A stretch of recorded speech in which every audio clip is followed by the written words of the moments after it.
경제발전소 박연미입니다. 안녕하세요. 박연미입니다. 지난 주말 해외에서도 큰 인기를 얻은 걸그룹 에스파의 멤버들은 와, 사람이 있어요. 신기해요. 첫 대면 공연의 감격을 이렇게 전했습니다. 그러고 보니 데뷔 1년차 에스파 1등 여러 번 했는데 팬들과 만나긴 처음이네요. 코로나 이후 처음 열린 대규모 K-팝 콘서트는 이렇게 익숙하고도 낯설었습니다. 손은 흔들지만 노래를 따라 부르면 안 되는, 접종을 마치거나 PCR 음성 확인이 돼야 갈 수 있는 콘서트. 그래도 비닐장갑 낀 3,000명 관객들의 표정은 밝았습니다. 다시 만난 세계엔 새로운 규칙이 많아졌지만 그래도 좋습니다. 거기 NCT 드림과 에스파와 쌈디와 펜타곤이 있었으니까요. 연말이 다가옵니다. 새로 고침한 일상, 빼앗긴 들이 되지 않도록 소중히 씁시다. 11월 15일 월요일, 여러분은 지금 삶을 발전시킬 경제발전소를 듣고 계십니다.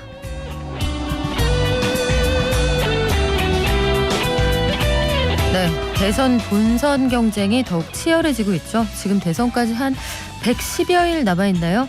여야의 버주기 전쟁이 시작됐다, 이런 얘기도 들리고요. 후보들 사이에 행보도 갈렸습니다. 이재명 후보는 공약에, 윤석열 후보는 외연 확장에 나섰다는 소식인데 현장 취재한 기자에게 자세히 들어보죠. 또 가상자산에 대한 과세 1년 미뤄줄 수도 있다고 합니다. 1주택자에 대한 양도소득세 기준 상향 소식까지 전해드립니다. 오늘 증시 소식, 지난 주말 미국 증시 소식과 이번 주 우리 장 전망해 보겠습니다. 박연미의 경제픽, 주택 청약 준비하시는 분들에게 도움될 만한 팁 대방출하겠습니다. 오늘부터 일부 아파트는 특별 공급 대상이 확대된다고 하죠. 귀 크게 열고 들어주세요. 경제탐사 시간에는 론스타 사건 기억하시는 분들 많으시겠죠. 이 외국계 기업의 이른바 먹튀 문제, 이제는 사라진 걸까? 아직도 여전할까? 궁금하실 텐데 국부유출이라는 오랜만에 들어보는 단어가 오늘 준비되어 있습니다. 방송 중에 샵 0951로 문자 주시면 추첨해서 녹용 선물 세트 드립니다. 짧은 문자 50원, 긴 문자는 100원입니다. 깨어있는 경제발전소. 매일 아침 9시 경제를 이해하는 똑똑한 습관. 경제발전소 박연미입니다. 그런데 대리인이라고 봐요. 피용자가 하기 제일 중요한 일이 뭐예요? 맡긴 일을 잘하는 거죠. 그럼 무슨 일 잘하면 되지 뭐. 우아한 무슨 원하시는 우아한 무슨 뽑으세요? 그건 뭐 국민이 선택하는 거예요. 반드시가 아니고 똑바로 이런 뜻입니다. 호남 출신 동료들이 잘 쓰는 말이에요. 반드시 한다 이런 얘기를, 반드시 해라 이런 얘기 많이 하거든요. 양당이 사실상 적폐 교대를 하고 있는 데에 대해서 굉장히 문제의식을 많이 가지고 있는 것 아니겠습니까? 네. 전태일의 나라는 도대체 언제 우리가 하루하루 땀 흘려 일하는 우리 모든 시민들이 묻고 있습니다. 대한민국은 세계 10위 경제 강국이 되었는데 시민의 노동권은 허약하기 그지없습니다. 네, 적폐 교대라. 안철수 후보님 요즘 국어학원 다니시나요? 요즘 문장력을 부쩍 뽐내고 계신데 오늘은 저희가 숫자로 준비했습니다. 10조, 25조, 50조. 굉장히 큰 금액인데 이건 대체 무슨 뜻일까요? 여야가 앞다투어 내건 공약에 나온 숫자들입니다. 각각 어떤 장단점이 있는지, 혹시 들여다봐야 할 점은 없을지 여의도 특파원 아주경제 김도형 기자와 함께 알아보겠습니다. 안녕하세요. 안녕하세요. 자, 경제발전소답게 우리 숫자로 키워드를 준비하셨네요. 10조, 25조, 50조 무슨 뜻입니까? 일단은 여야 대선 후보들이 각자 내놓은 공약들에서 나온 숫자들인데요. 먼저 10조 같은 경우는 더불어민주당이 추진 중인 일상회복 방역지원금 관련 예산입니다. 1인당 25만 원씩 지급을 추진 중이고요. 그리고 25조는 이재명 더불어민주당 대선 후보가 주장하는 대로 50만 원씩 줬을 때 나오는 추정되는 금액입니다.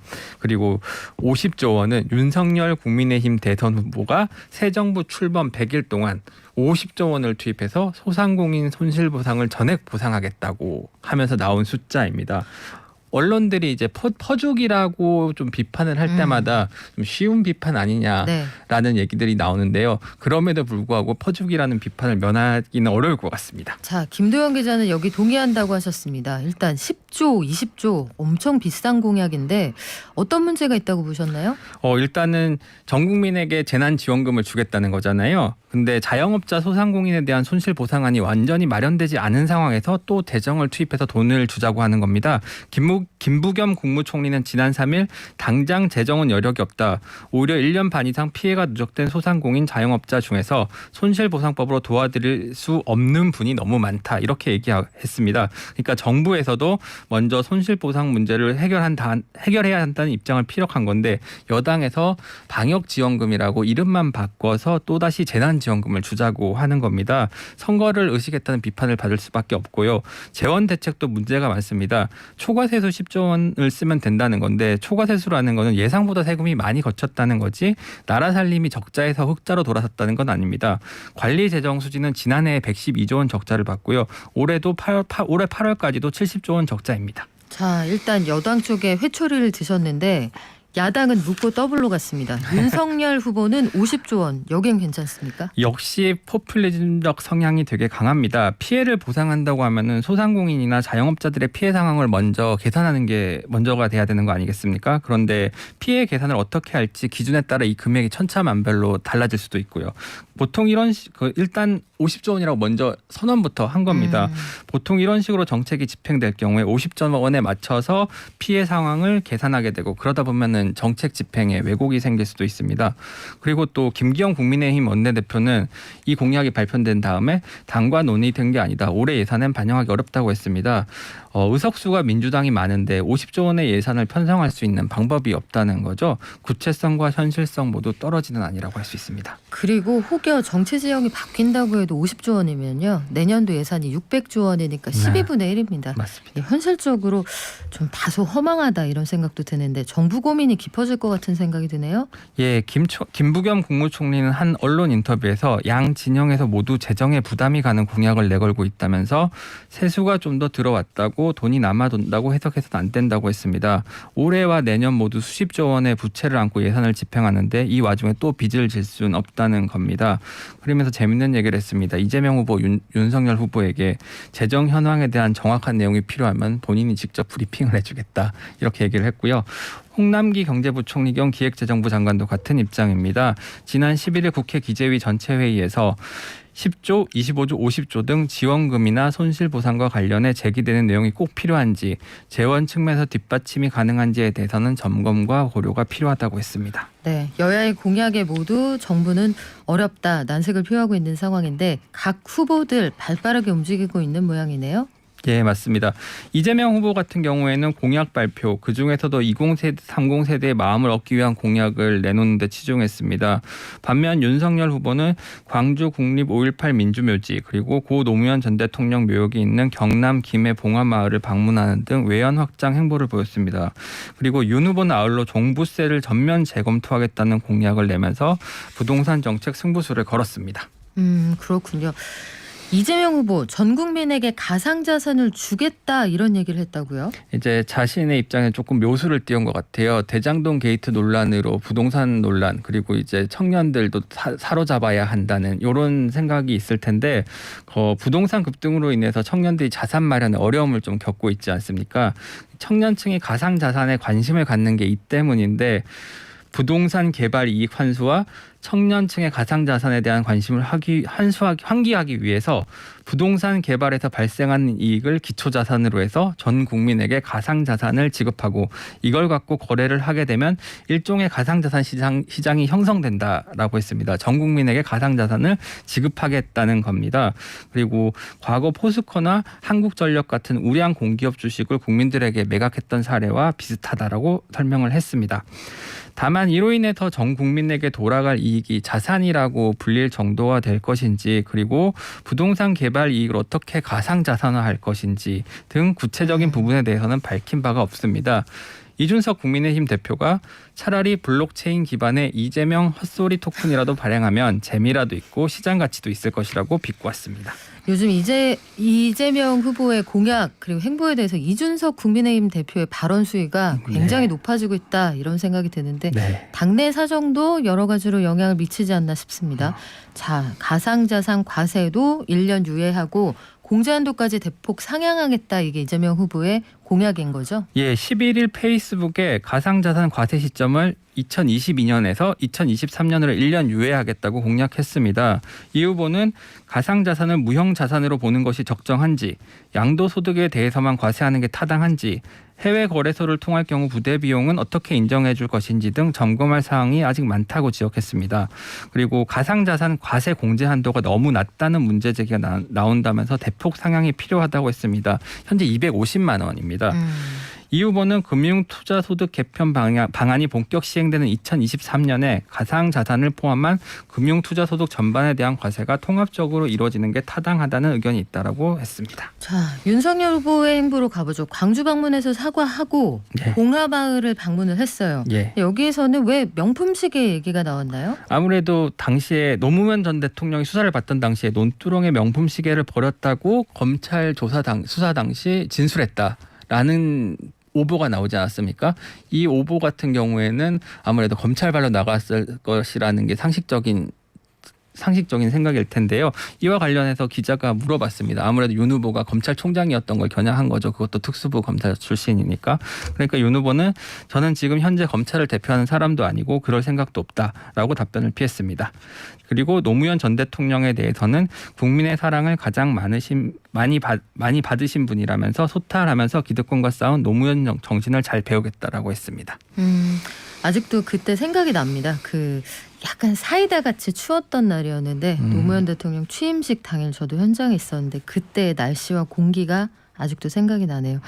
자, 윤석열 후보는 그런데 종부세를 전면 재검토한다 이런 공약을 내놨습니다. 전면 재검토면 안 받겠다는 건가요? 종부세를 재산세에서 통합하거나 아니면은 1주택자에 대해서는 면제하는 방안을 검토하겠다는 겁니다. 윤 후보는 어제 페이스북에 국민의 급격한 보유세 부담 증가를 해소하겠다면서 이렇게 밝혔습니다. 종부세 과세 기준은 올해 기준으로 1주택자 11억 원입니다. 윤 후보는 재산세와 동일한 세원에 대한 이중과세, 조세평등주의 위반, 재산권 보장 원칙 위반, 과잉 금지의 문제 등을 언급하면서 종부세에 대해 부정적인 인식을 드러냈습니다. 윤 후보는 아울러 양도소득세 세율도 인하해 기존 주택의 거래를 촉진하고 가격 안정을 유도하려고 한다고 했습니다. 또 공시가격 인상 속도를 낮춰 보유세가 급증하는 것을 막겠다고 했습니다. 이번 달에 그 종부세 나오기 때문에 아마 그런 것들 누른 게 아닌가 싶습니다. 그래요. 한 주간의 여야 주요 뉴스 정리해봤습니다. 로고 듣고 주말 경제 뉴스 다시 전해드리겠습니다. 지금 여러분께서는 경제발전소를 듣고 계십니다.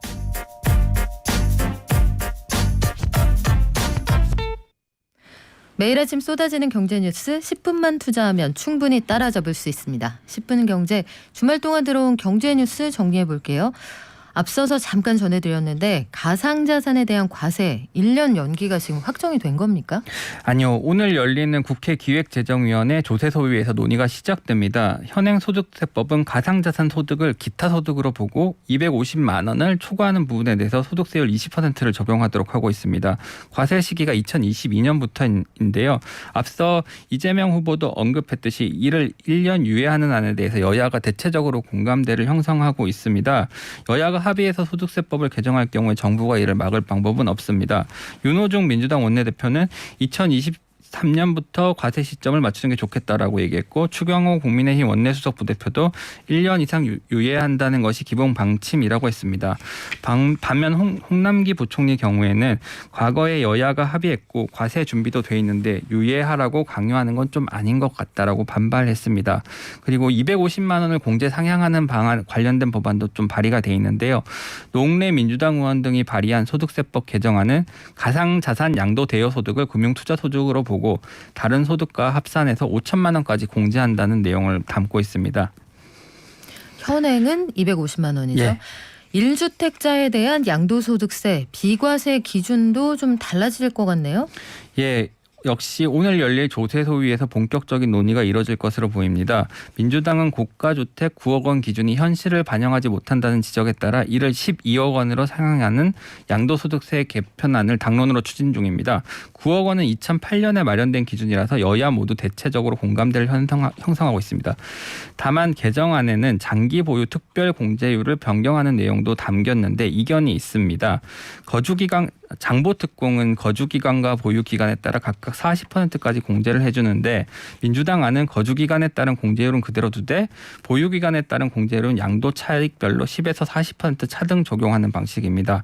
이렇게 될 경우에 15억 원을 초과하는 초고가 주택은 보유기간 공제율이 현행 40%에서 10%까지로 대폭 축소되면서 세부담이 늘어나게 됩니다. 국민의힘이 이에 대해 이견을 갖고 있어서 국회 논의 상황을 조금 지켜봐야 될 것 같습니다. 네, 지금 뭐 중산층을 공략하는 여러 가지 공약이 여야 각자에게 나오는 걸 보면 소위 이게 우리 정치부 기자들이 쓰는 접촉면을 넓힌다, 네. 외연을 확장한다 이런 움직임의 일환이라고 생각할 수 있겠네요. 지금까지 아주경제의 김도형 기자였습니다. 고맙습니다. 감사합니다. 요즘 날씨 참 좋죠. 경제를 아는 가장 최고의 지름길. 첫 번째, 매주 평일 오전 9시부터 1시간 TBS 라디오 FM 95.1MHz와 TBS 앱을 엽니다. 두 번째, 유튜브와 팟빵을 통해 언제든 경제발전소를 만날 수 있습니다.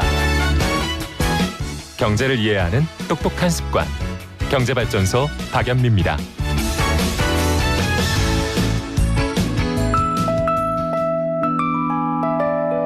개미 한 마리, 개미 두 마리, 개미 세 마리가 사과를 들고 하나, 둘, 셋.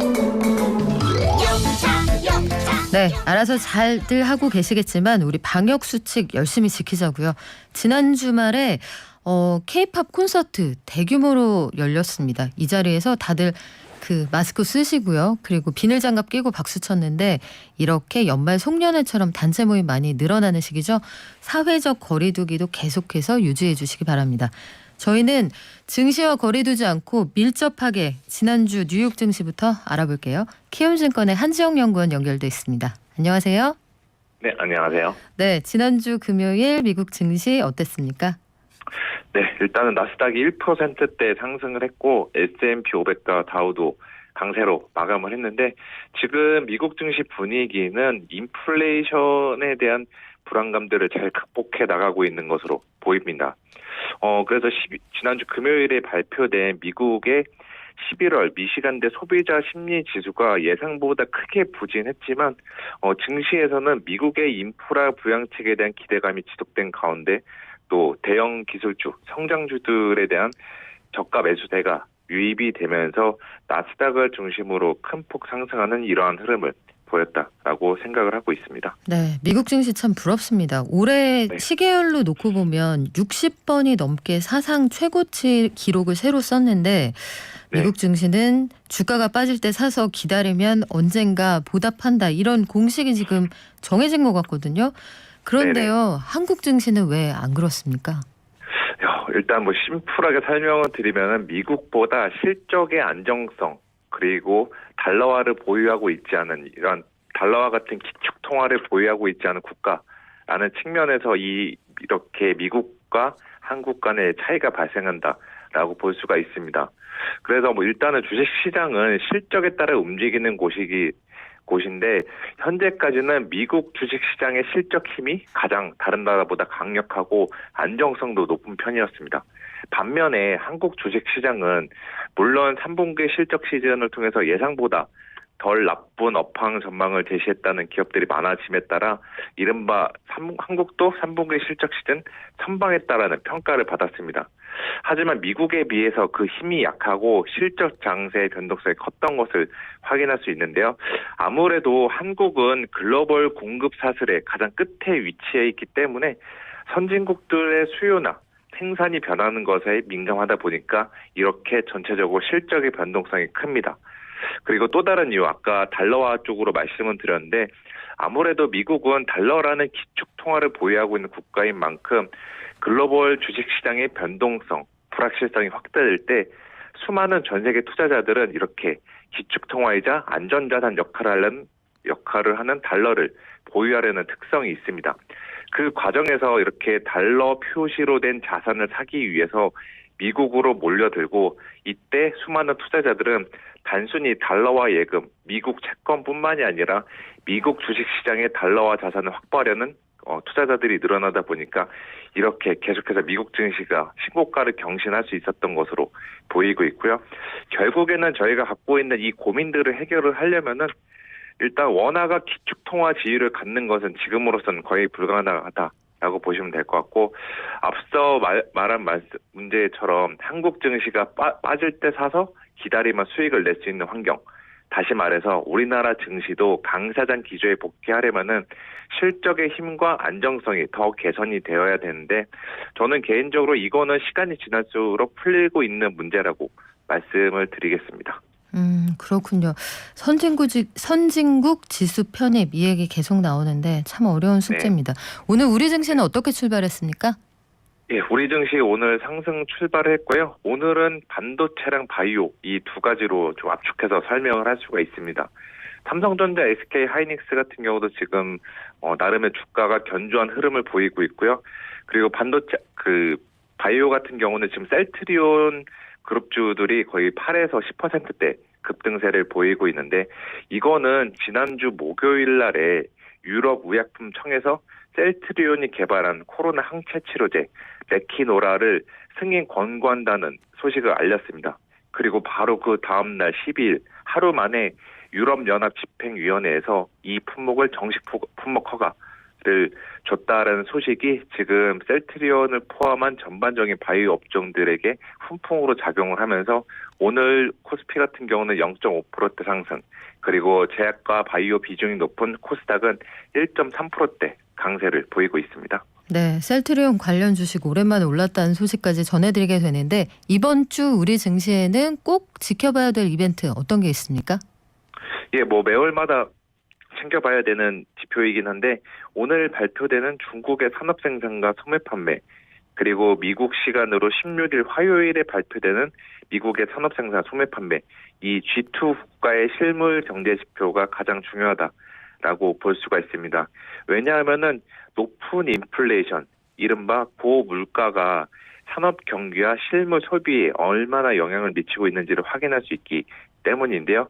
이거는 이 지표들은 원래 매월마다 중요한데 특히나 지금 다들 지난주에 발표된 10월 미국과 중국의 인플레이션 쇼크를 통해서 물가에 대해 민감한 장세인 만큼 이 두 개 국가들의 실물 경제 지표가 이번 주에는 가장 중요하다라고 보고 있습니다. 네, 오늘 오후장은 어떻게 흘러갈까요? 예, 오후장도 이렇게 좀 모처럼 강세 흐름을 이어갈 것으로 전망을 하고 있고요. 외국인들 같은 경우도 오늘 국내 주식을 순매수하고 있고 또 지난주 금요일 날 저희가 주가 흐름을 통해서 확인했다시피 2,900선대에서는 지금 외국인들이 보기에 환율 여건까지 따져봤을 때 그래도 진입할 만한 지수다라고 좀 판단을 하고 있는 것 같습니다. 그래서 오늘은 나름의 좀 강세 흐름을 보이면서 플러스로 마감하지 않을까라고 생각하고 있습니다. 네, 지금까지 키움증권의 한지영 연구원과 함께했습니다. 고맙습니다. 네, 감사합니다. 아빠 찬스다 뭐다 그러잖아요. 아직도 우리 사이는 불평등하구나. 개선될 거 기본적인 거. 네, 소상공인이 웃으면서 이렇게 장사할 수 있고 살아갈 수 있게끔 우리 경제에서 기회만큼은 진짜 공정해야 된다. 평등해야 된다라고 생각합니다. 노력하면 지속 가능한 그런 살맛나는 경제. 바쁜 생활 속에서 반드시 챙겨야 하는 경제 소식. 경제 이슈의 핵심을 짚어드립니다. 발빠른 경제발전소 박연미의 경제픽. 네, 교통정보 하나 전해드리고 가겠습니다. 9946님, 지금 고속도로 구리 톨게이트 지나 하남 방향 안개가 심합니다. 접촉사고도 있고요. 모두 안전운전하세요 보내주셨는데 그렇군요. 좋은 정보 감사드립니다. 해당 구간 조심해서 지내시기 바라고요. 1628님, 대선 후보 공약 해설 정리, 수능 앞두고 비법 과외받는 기분입니다. 하지만 현실성과는 먼 공약은 후보를 다시 보게 만들죠 하셨는데 그래요. 공약이 나오고 여러 가지 후보들의 행보가 있을 때마다 의견이 엇갈립니다. 국민은 가난하고 나라는 부자인 게 맞습니까? 이런 의견도 있고요. 반면에 재정적자 걱정하시는 의견도 있는데 저는 제 생각이 맞았나 틀렸나 이게 의심될 때는 저하고 생각이 제일 다른 사람한테 물어보거든요. 그런 방식으로 생각의 균형을 잡아가는 것도 합리적인 방법이 아닐까 이런 생각을 해보게 됩니다. 그 사이에 손님 오셨습니다. 김현우 행복자산관리연구소장 오셨네요. 안녕하세요. 네, 안녕하세요. 주택 청약 시장이요. 네. 이게 살아생전에 과연 주택 청약이라는 것에 당첨이 돼볼 수 있을 것인가. 네. 일단 저는 접었거든요. 사실 주변에서 한 번도 못 보기는 했습니다. 네. 그런데 특공이 일부 확대된다는 소식 때문에 신혼부부, 뭐 생애 최초 이런 거 노리는 분들이 귀를 쫑긋 세우고 있어요. 네. 오늘 꿀팁 다 알려주실 거죠? 네, 꿀팁 다 방출을 하겠습니다. 자, 오늘부터입니다. 예. 신혼부부와 생애 최초 특별 공급 진입 장벽이 확 낮아진다고요? 네, 맞습니다. 이 좀 전에 복권 얘기하셨는데 그 흔히들 6개 숫자 맞추는 복권은 확률이 814만 분의 1이에요. 그런데 청약은 경쟁률 해봐야 높은 곳이 뭐 1000대 1을 넘었다 이렇게 하면 이게 경쟁률이나 확률상으로는 나도 될 것 같은데 문제는 그 1000명 중에 1000대 1의 1000명 중에 당첨 가능성이 전혀 없는데 계속 넣으시는 분들이 많이 계십니다. 오. 제도를 정확하게 이해하지 못하다 보니까 복권이야 우리가 숫자 6개만 맞추 이 마킹을 하면 네. 일단은 당첨 가능성에 들어가기는 하는 거잖아요. 그런데 아예 당첨 가능성이 없으신 분들이 많이 있었는데 그걸 좀 넓혔어요. 무슨 뜻이냐면 생애 최초 특별 공급이나 신혼부부 특별 공급 같은 경우에는 생애 최초는 결혼을 했어야만 하고 신혼부부 같은 경우에는 자녀가 있어야만 합니다. 그러니까 그 말인즉슨 결혼을 하지 않은 사람은 아무리 평생 동안 50년을 살든 60년을 살든 주택을 취득한 적이 없어도 가능성이 제로였던 거고 신혼부부 특별 공급에서도 자녀가 없으면은 이거는 가능성이 제로였기 때문에 이런 분들을 좀 배려하는 차원에서 특별히 신혼부부와 또 생애 최초 물량에서 추천 물량을 따로 편성을 한다. 이런 게 이번 제도 개선의 핵심입니다. 저소득층이나 다자녀 가구 네. 이 배려가 추가로 필요하다. 이런 부분은 이번에는 반영이 안 된 모양이에요. 네, 그렇습니다. 이게 추천 물량을 계속 늘려서 다른 사람들까지 줄을 설 수 있게 더 넓혀주는 거잖아요. 그러니까 기존에는 이런 분들 우선해서 해줄 거예요. 잠시 기다리세요. 줄 못 씁니다라고 했던 분들까지 줄에 설 수 있게끔 만들어주는 거다 보니까 기존 분들이 오히려 조금 물량을 뺏길 수 있는 자기 물량이 줄어드는 그런 부분이 될 수 있잖아요. 그래서 공공주택에서는 제도가 바뀌지는 않고요. 민영주택에 대해서만 새로 그 안에서 추첨으로 할 수 있는 물량이 새로 생기는 겁니다. 그러면 원서를 받아주는 대상이 늘어난다. 네, 그렇습니다. 그러니까 확실하게 추첨 확률 자체가 높아진다라고 보기보다는 네, 그렇죠. 일단 원서는 받아준다 이런 얘기로 이해가 되는데 맞습니다. 생각보다 요거보다 조금 더 해줬으면 좋겠다 이런 의견도 있고요. 예. 의견 엇갈리는데 맞습니다. 1인 가구나 좀 소득이 많은 맞벌이 부부들도 특공 추첨제에 원서는 낼 수 있다. 네. 자격 요건이 어떻게 됩니까? 네, 일단 보자면 이 생애 최초 특별 공급이나 신혼부부 특별 공급 민영주택에서요. 이분들 같은 경우는 소득 제한이 있었어요. 맞벌이 그러니까 결혼을 하는 분들 같은 경우에는 월 평균 소득이 160%. 이렇게 잡아놨거든요. 이게 무슨 소리냐면 도시근로자의 평균 임금의 1.6배를 넘어서면 안 됩니다. 소득이 좀 적은 분들부터 우선할게요 라는 제한이 걸려 있었는데 그러다 보니까 우리 집은 대대손손 가난한데 내가 지금 운 좋게 취업을 잘 해가지고 돈을 많이 버는 직장 혹은 많이 버는 자영업을 할 수 있게 되었다. 지금부터 이제 돈 모아가서 집을 사려고 하는데 나는 청약 기회가 없느냐 하는 불만이 나올 수 있잖아요.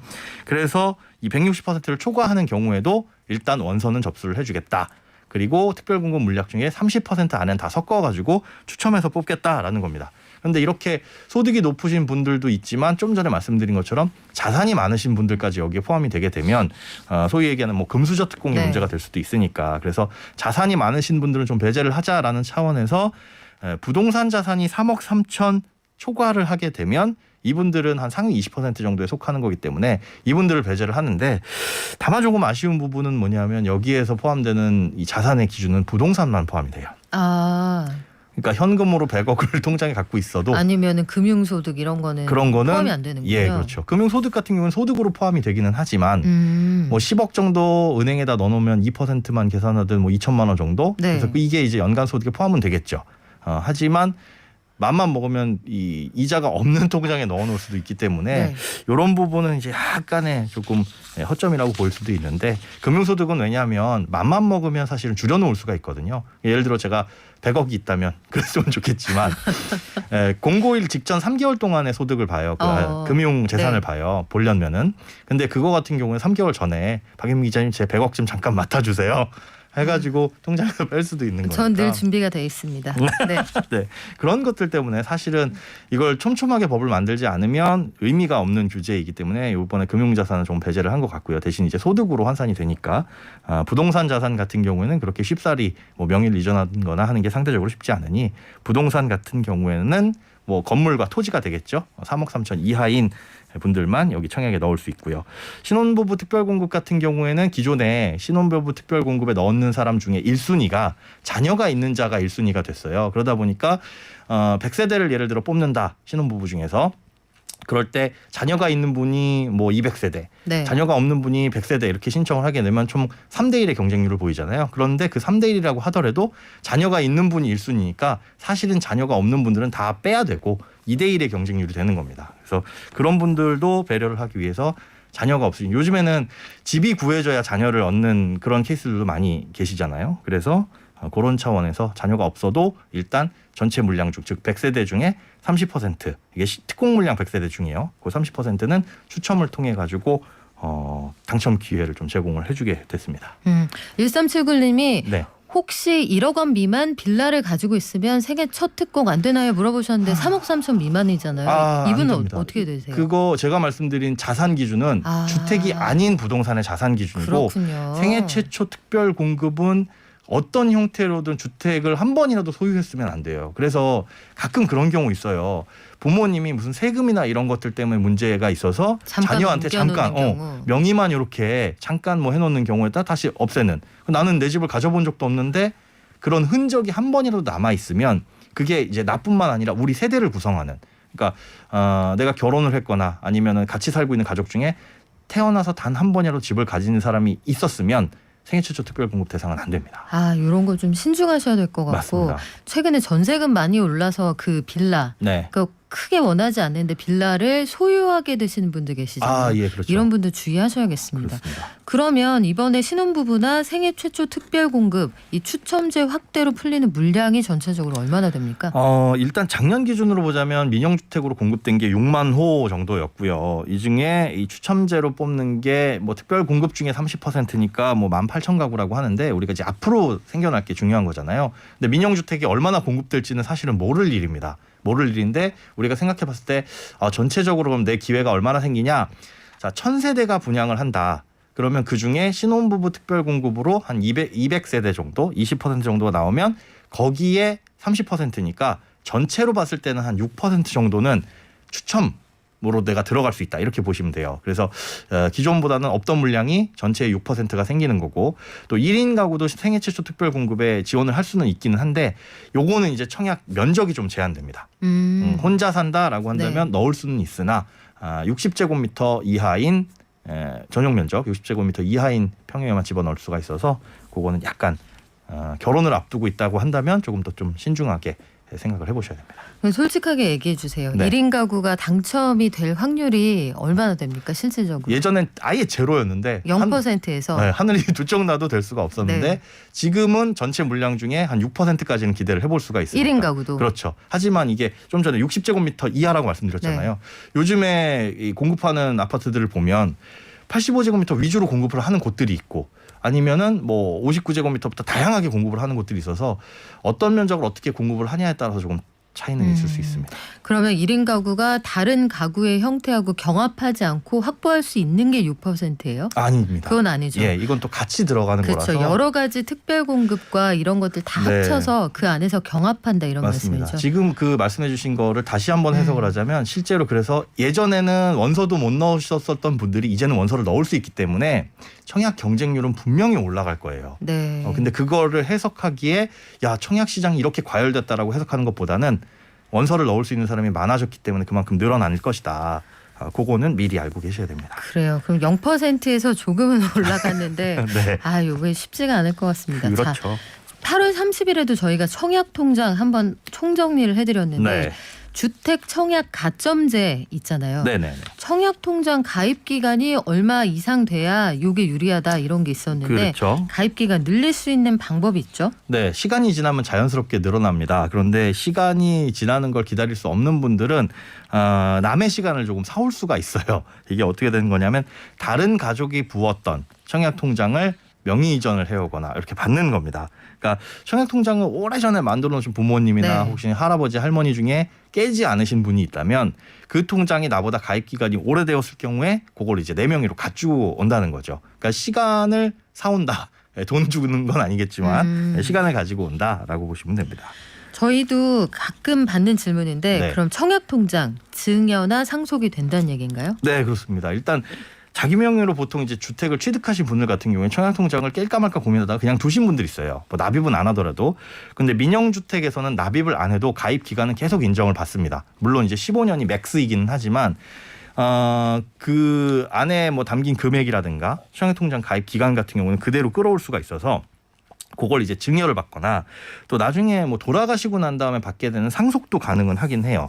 이렇게 될 때 모든 걸 다 승계 받을 수 있다. 이렇게 알고 계시면 되죠. 그러면은 이게 돌아가시거나 아니면 너에게 줄 의향이 있다 하실 때 네. 내가 받았다 혼자 뿌듯하면 안 되잖아요. 이 절차가 어떻게 되는 거예요? 일단은 청약통장은 1인 1계좌만 갖고 있을 수 있어요. 네. 그렇다 보니까 요즘엔 뭐 대부분 다 청약통장 갖고 계시잖아요. 내가 만약에 청약통장을 갖고 있다면 물려받기 전에 이걸 먼저 깨야 됩니다. 네, 빈손으로 만들고 손에는 하나만 줄 수 있어요. 그래서 빈손으로 만들고 그 다음에 승계를 받는 거예요. 은행에 가서 상의를 그렇죠. 해보셔야겠네요. 네네. 해서 은행에서 내가 갖고 있는 것보다 확실히 유리한 건지 이걸 따져보고 깨야지 한번 깼다 그러면 이건 돌이킬 수 없으니까. 이거는 AS가 안 됩니다. 네. 신중하게 하셔야 되고. 그렇습니다. 그러면 모든 청약 통장이 증여나 상속의 대상이 되냐 이것도 궁금하네요. 그렇지는 않습니다. 이 청약 통장이 옛날에는 청약 예금, 뭐 부금, 청약 저축 이렇게 세 가지가 있었잖아요. 그러다가 2009년 5월에 지금의 주택청약 종합저축이라는 하나의 통장으로 합쳐졌어요. 근데 예전 같은 경우에 있었던 통장은 주택의 면적 그리고 공급하는 주체에 따라서 달라졌는데 민영주택을 들어가려면 85제곱미터를 기준으로 초과하면 청약예금, 이하면은 청약부금이었고 공공주택 그러니까 LH나 SH에서 분양하는 주택에 청약을 하려면 청약저축 이걸 갖고 있었어야 되거든요. 이 중에 또 하나만 선택을 할 수가 있는 거죠.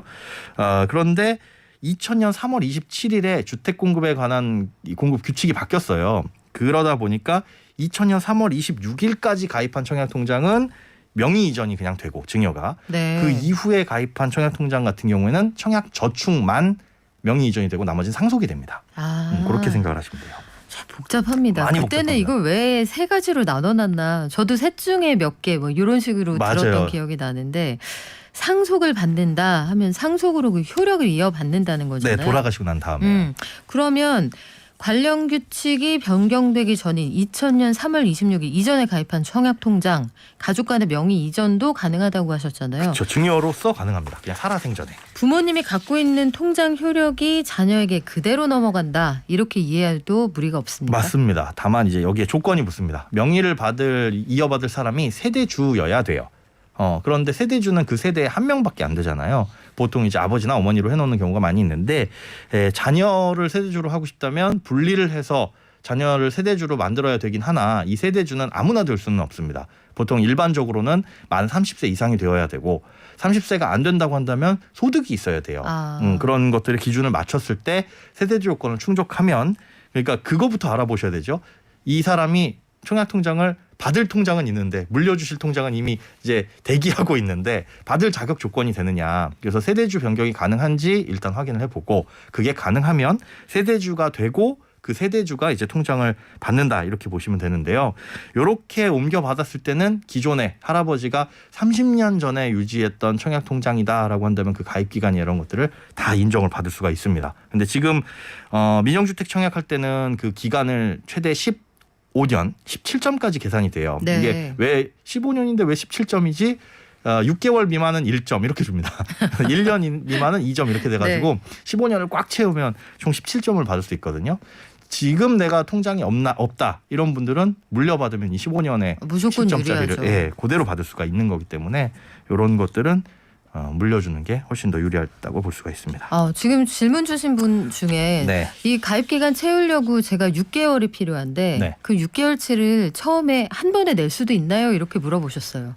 돈을 내는 것과 가입 기간은 조금 달라요. 그러니까 우리가 가점제, 민영주택 가점제에서의 기간은 그냥 절대적인 시간입니다. 그건 어떻게 해서든 지금 말씀드린 증여나 상속 방법 외에는 그냥 시간을 기다려서 채울 수밖에는 없고 10만 원을 내든 100만 원을 내든 한 네. 달은 한 달이다. 네. 안 내도 한 달로 인정을 해줍니다. 민영주택에서는. 그런데 국민주택에 청약할 때는 그 납입 횟수나 그 금액들 있죠. 이거는 절대치 한 달에 최대 금액 2만 원에서 50만 원까지 낼 수 있지만 최대 10만 원까지만 인정되기 때문에 내가 청약통장에 지금 한 100만 원 정도를 더 넣어야 경쟁력이 있을 것 같은데 라고 해도 10만 원씩 10달을 넣어야 돼요.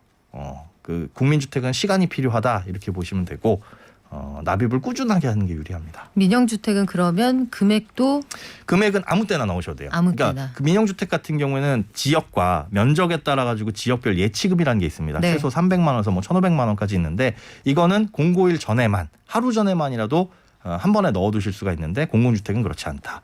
근데 민영주택에서요 가끔 그런 기사가 나오거든요. 어느 지역에서 당첨된 분 보니까 네. 이 지역은 최소 그 넣어둔 돈이 3,300만 원이 넘습디다 이런 얘기가 가끔 나와요. 그건 왜 나오는 얘기입니까? 그건 금액하고는 전혀 상관이 없거든요. 사실은 많게 넣거나 적게 넣거나 그거 이상만 넣으면 당첨이 되는 거고. 하지만 거기에 넣은 분들이 워낙 꾸준히 넣어두셨다. 네, 그런 느낌인 것 같고 국민주택은 그 금액이 중요합니다. 최소 커트라인이 2천만 원이었다라고 하는 거는 국민주택은 10만 원씩 몇 회를 넣었느냐가 중요한 거니까 그래서 금액 기준으로 보는 건 이 지역에 국민주택이 분양됐구나 이렇게 보시면 되는 거죠. 그래요. 그러면 공공주택 다시 한번 공부를 해볼게요. 네. 공공주택은 어떻습니까? 공공주택 같은 경우에는 우리가 머릿속에 넣어야 될 게 40제곱미터를 기준으로 합니다. 이게 뭐냐면 40제곱미터를 초과하냐 아니면 이하냐. 이하일 경우에는 납입하는 횟수가 중요해요. 얼마를 넣든지 간에. 그러니까 2만 원씩 넣어도 되고 3만 원씩 넣어도 되고 50만 원씩 넣어도 되는데 몇 회를 넣었느냐 이게 중요한 거고 40제곱미터를 초과하는 주택 같은 경우에는 금액을 보는데 저축 총액이 많은 사람이 우선권이 생겨요. 그런데 그 금액은 한 달에 1,000만 원을 넣든 500만 원을 넣든 1월 한 달에는 최대 10만 원까지만 인정을 해주는 거죠. 그래서 만들어 놓고 꾸준하게 10만 원씩 계속 부는 게 가장 유리합니다. 시간을 버시는 게 유리하네요. 그렇죠. 자, 청약 예금이나 부금을 청약 저축으로 바꾼다. 이것도 가능합니까? 네, 청약 예금이나 부금을 청약 저축으로 바꾸는 건 불가능합니다. 네, 그렇군요. 청약 저축에서 예금이나 부금으로 가는 건 가능하고 즉 옛날에 있던 공공주택용 청약통장에서 민영주택용으로 이전하는 건 가능한데 민영주택용 통장에서 공공주택용 쪽으로 가는 건 불가능하다.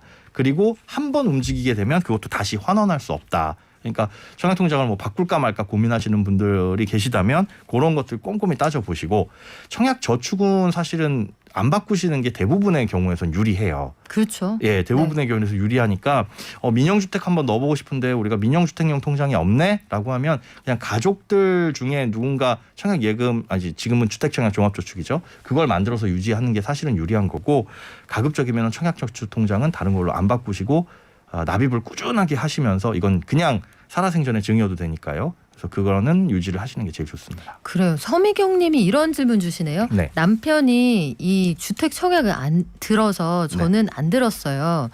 주택을 가진 적이 있었기 때문에 기대를 안 했는데 제 명의로 바꾸고 싶습니다.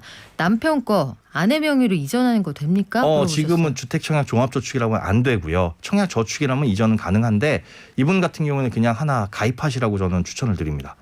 왜냐하면 남편분께서 청약을 넣었다가 당첨이 되실 수도 있죠. 당첨이 되고 그 집에 그냥 쭉 살면 좋기도 한데 다음에 또 그 집을 팔고 청약을 또 넣을 수 있는 수요도 될 수가 있어요.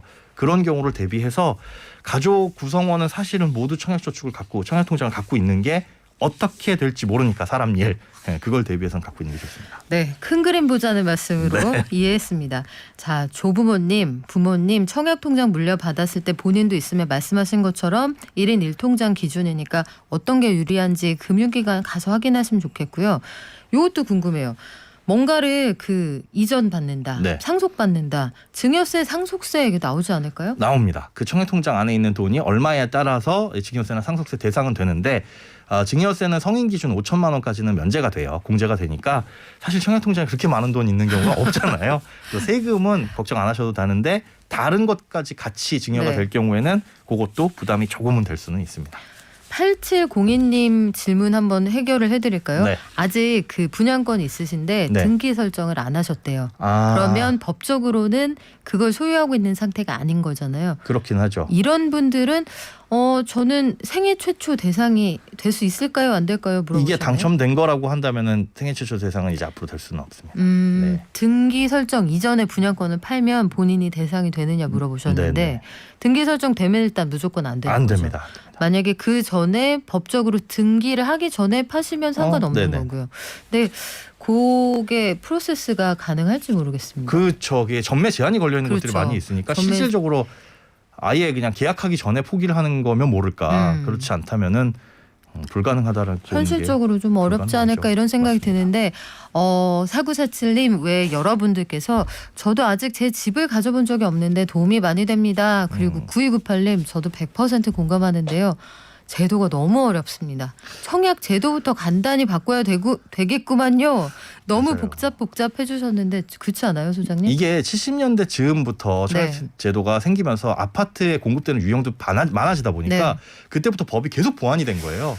그래서 지금에 이르기까지 네. 복잡하게 만들어졌는데 제가 보기에도 이게 또 바뀌다 보니까 청약은 학원이 있어야 되겠다는 생각이 절실합니다. 자, 청약학원의 일타 강사입니다. 김현우 소장님과 함께했습니다. 고맙습니다. 네, 고맙습니다. 범람하는 거짓 정보와 가짜 뉴스, 공정한 경제를 말합니다. 깊이 있는 경제발전소 박연미의 경제탐사. 우리가 자주 쓰는 시사 용어는 사실은 시대의 고민을 반영하기도 합니다. 한때 2000년 초반이죠. 국부유출이라는 단어의 주인공이 됐던 회사가 있습니다. 론스타라는 뭐라고 해야 될까요? 세계적인 돈 사냥꾼 이 정도로 표현할 수 있을 것 같은데 2003년에 우리 외환은행을 인수했다가 2012년에 하나은행에 팔았죠. 매각 차익이 4조 6천억 원. 그런데 당시에 한국 정부가 이 딜을 방해해서 손해를 봤다. 5조 1천억 원 내놓으라는 중재 소송까지 내기도 했었습니다. 그런데 이게 끝은 아니라고 해요. 외국 투자 기업들이 이른바 먹튀 논란이 계속되고 있다고 하는데 무슨 얘기인지 참세상연구소 홍성만 실장이 준비했습니다. 안녕하세요. 네, 안녕하세요. 외국계 기업들 먹튀 논란 이게 네. 지금도 계속되고 있다. 대표적으로 어떤 문제가 있나요? 네, 그렇습니다. 그 최근에 한국 시티은행이 그 소매점 영업을 철수한다고 밝혔는데요. 이 과정에서도 그 먹튀 논란이 있었습니다. 그 한국 시티은행이 이제 2018년에 순이익의 3배가 넘는 그러니까 303%의 이제 배당금을 그 본사에 이제 배당을 했는데 그 금액이 이제 9,400억 가까이 되고요. 그리고 최근 3년간 그러니까 소매점 영업을 중단하기 전 3년간 그 본사 배당액만 1조 원이 넘는 그런 상황입니다. 그리고 또 영업점을 이제 대폭 축소하는 가운데서도 해외 영업비라고 있는데 이거를 1,000억 원 가까이 1,000억 원 이상 이제 늘렸어요. 근데 이 해외 영업비는 이제 국내 그 세금도 내지 않고 곧 그대로 이제 그 미국 본사에 이제 지급되는 돈이라서 국부 유출 논란이 일기도 했고요. 그리고 이제 그 SC제일은행도 마찬가지인데요. 2015년에는 3천억 원 적자가 났습니다. 그런데 그 미국 그 본사 그 배당을 이제 5천억 원을 배당해서 논란이 됐었고요.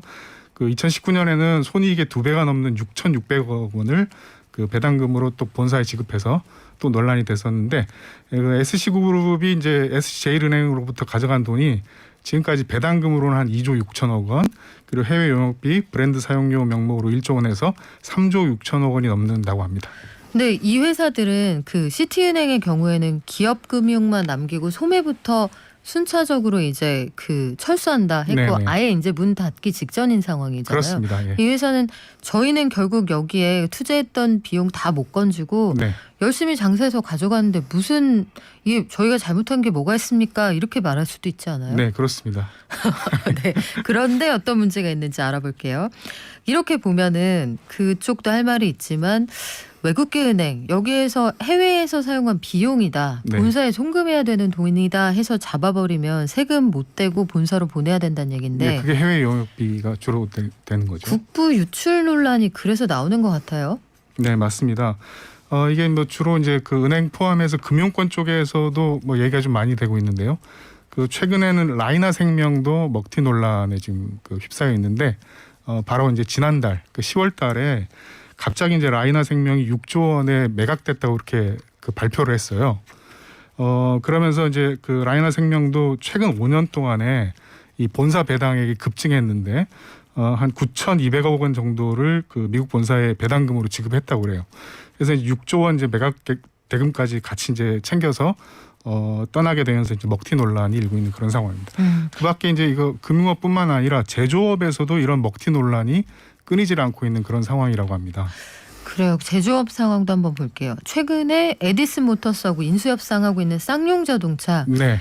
참 해외 기업들에게 그 곤욕을 치른 일이 많은 그런 맞습니다. 회사인데 예. 인도의 마인드라, 상하이 자동차. 그 전에 상하이차. 그렇죠. 예. 둘 다 쌍용차에서 기술만 빼갔다 이런 얘기가 있었거든요. 네, 맞습니다. 한국 게이츠 자동차 부품 회사 이거는 또 무슨 얘기입니까? 여기는 이제 그 흑자 기업이었는데 지난해 6월달에 미국 그 게이츠 본사에서 갑자기 공장 폐업 통보를 했습니다. 그래서 그리고 바로 이제 폐업 절차에 들어가게 됐는데요. 근데 이제 이 기업이 이제 폐업하기 전에 다른 기업과 마찬가지로 현지에 이제 그 국내 이제 시설 투자 같은 것은 하지 않고 그리고 배당금은 거의 다 본사로 다 몰아주는 그런 형태를 했고요. 그러면서 이게 폐업하면서 한 150명 정도 되는 노동자들이 곧바로 이제 실업자나 해고자가 돼서 거리로 내몰리는 그런 상황에 직면하게 되었습니다. 근데 우리가 이 감정하고 이성을 갈라서 정밀하게 봐야 되는 것이 적법한 배당이거나 네. 적법한 철수 과정의 매각 대금이라면 이걸 시비할 수 있는 근거가 부족하잖아요. 네네. 근데 그거에서 벗어난다 이게 실장님의 그 요지이신 거죠? 그러니까 법 자체도 좀 적법하냐 그걸 좀 먼저 좀 따져봐야 될 것 같아요. 일단 이 균형을 잡는 심판 자체가 잘못돼 있을 수도 있다. 네네. 외국인 투자법을 한번 볼까요? 그 외국인 투자법이 그래서 좀 문제라는 지적들이 좀 많이 좀 되고 있는데요. 그 지금 현재로는 뭐 세금 감면이라든가 그 노동 규제 완화나 뭐 이윤의 그 해외 유출 보장 같은 투자자 지원이나 투자 보장으로만 이제 되어 있는 법입니다. 근데 여기에 이제 이 법이 이제 먹튀라든가 뭐 자본 유출, 뭐 그 기술 유출 같은 그런 그 국내 산업이나 이제 노동에 피해를 주는 그런 그걸 막는 그런 규정들을 두고 있지 못해서 문제라는 지적들이 좀 많이 있는 그런 상황이죠. 그러면 우리가 현행법을 가지고는 이게 부당한 배당인지 네네. 소위 국부유출인지 이걸 시시비비를 가릴 수조차 없다 이런 주장이시나요? 그렇습니다. 투자자 보호로만 좀 되어 있기 때문에 문제다라는 거죠. 그럼 대안은 없습니까? 뭐 그래서 이제 그 외국인 투자법을 개정해야 된다라는 목소리들이 많은데요. 여기에 대해서 이제 우리 기업들 같으면은 이게 이제 그 투자 제한 조치들이 그 있게 되면은 그 국내 투자를 어렵게 하는 그런 장벽으로 작용할 수 있기 때문에 그 해외 직접 투자가 줄어들 수 있다는 그런 우려들을 내비치고는 있어요. 근데 그렇다고 하더라도 그 외국인 저 투자 유치를 받자고 국내 뭐 경제나 노동자들 피해를 볼 수는 없는 입장이기 때문에 무엇보다 이제 이윤을 과도하게 빼돌리는 그런 그걸 방지하는 그런 장치, 네. 그다음에 재투자를 유인하는 방안, 그 노동자 보호를 강화하는 그런 방안들이 이제 필요하다는 그런 목소리들이 많습니다. 네, 한 번쯤 고민해볼 주제군요. 참세상 연구소 홍성만 연구실장과 함께했습니다. 고맙습니다. 네, 감사합니다. 오늘 선물 받으실 분 알려드릴게요. 2875님 축하드립니다. 0398님 광주 원주 고속도로 지나는 길에 내내 안개가 심합니다. 앞이 안 보일 정도인데 이게 다들 라이트를 안 켜고 다니신다. 스텔스 같이 들어온다 이런 얘기 많이 해주십니다. 수동으로 라이트 켜달라고 당부를 해주셨고요. 9282님 초창기부터 저희 방송 들으셨군요. 많은 방송들이 경제 잘 알려준다고 하는데 이 집이 진짜군요. 경제발전소는 수개월 전부터 NFT, 메타버스 줄기차게 알려주시더니 요즘 두 가지 증시에서 괜찮습니다 해주셨고요. 저희가 IT하고 신기술도 많이 알려드리죠. 여러 가지 기회가 열릴 때 그 기회로부터 우리 시민들이 소외되지 않도록 하는 게 저희의 임무라고 생각하고 있습니다. 좋은 말씀 감사합니다 해주셨는데 아마도 현장에서 이 국부 유출 관련해서 듣고 계신 분들도 꽤 많으신 모양이에요. 해서 여러 가지로 고민할 거리 많다 얘기해 주셨는데 저희가 쌍용차는 약간 정말 관심을 많이 가지고 들여다보는 이슈니까요. 앞으로 업데이트 될 때마다 또 알려드리겠습니다. 국부 유출 관련 건은 앞으로도 아마 계속 얘기가 될 것 같아요. 공부 열심히 해서 내일 돌아오겠습니다. 모두 발전하세요. 발전.